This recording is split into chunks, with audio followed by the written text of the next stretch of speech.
আগামী নভেম্বরের 18 তারিখে ইন্ডিয়ার মুখোমুখি হচ্ছে বাংলাদেশ। এই ম্যাচে হামজাকেই আটকাতে চাচ্ছে ইন্ডিয়া। এছাড়াও ইন্ডিয়ার ক্যাপ্টেন সুনীল ছেত্রী কি বলছেন তাই নিয়ে আজকের এই ভিডিও, তাই ভিডিওটি স্কিপ না করে সম্পূর্ণ দেখুন। বন্ধুরা, আগামী নভেম্বরে বাংলাদেশ ইন্ডিয়ার মুখোমুখি হচ্ছে। এই ম্যাচ সবচেয়ে বিগ ম্যাচ। আর ইন্ডিয়ার বিপক্ষে বাংলাদেশ যখনই খেলুক, ফুটবল বলুন ক্রিকেট বলুন, সব জায়গায় যেখানেই খেলুক না কেন, ইন্ডিয়ার সাথে বাংলাদেশের খেলা মানে একটা অন্যরকমের উত্তেজনা। এই উত্তেজনা সোশ্যাল মিডিয়া পর্যন্ত ঠেকায়। আর বাংলাদেশের খেলোয়াড়রা তো খেলে মাঠে, এর পাশাপাশি দর্শকরা তো খেলে সোশ্যাল মিডিয়াতে। সোশ্যাল মিডিয়া একবারে তুলপার হয়ে যায়।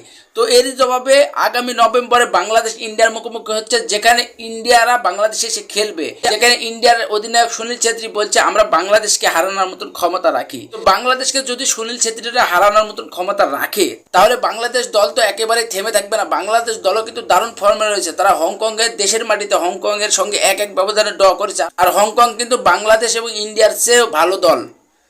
তাদের বিপক্ষে 1-1 ব্যবধানে তাদের দেশের মাটিতে ঘরের মাঠে খেলা, সেই ম্যাচে যদি 1-1 ব্যবধানে ড্র করে, তাহলে ইন্ডিয়াকে তো কি করবে? ইন্ডিয়াকে আমি দুর্বল বলবো, কারণ বাংলাদেশ বর্তমানে যে পারফরমেন্স দিচ্ছে তাতেই ইন্ডিয়া কিন্তু এখন দুর্বল দল। ইন্ডিয়া এখন সাম্প্রতিক সময়ে ইন্ডিয়া কিন্তু বাংলাদেশের চেয়ে ফিফা র্যাঙ্কিংয়ে এগিয়ে থাকলেও ইন্ডিয়া কিন্তু সেভাবে ম্যাচগুলো আর হেসে খেলে জিততে পারছে না। তারা এক একটা ম্যাচ হার জিতের মধ্যে দিয়ে যাচ্ছে। আর বাংলাদেশ দলে হামজার পাশাপাশি প্রবাসী যেসব খেলোয়াড় রয়েছে তারাও কিন্তু আগুন। ফাহমিদুল ইসলাম, সুমিত সোম, জায়ান আহমেদ, এছাড়াও ইন্ডিয়ার বিপক্ষে ম্যাচে আর একজন প্রবাসী ফুটবলারকে দেখা যেতে পারে। তো ওই প্রবাসী ফুটবলারটা কে হতে পারে এখন সঠিকভাবে তা জানা যায়নি। আগামী ম্যাচেই দেখা যাবে।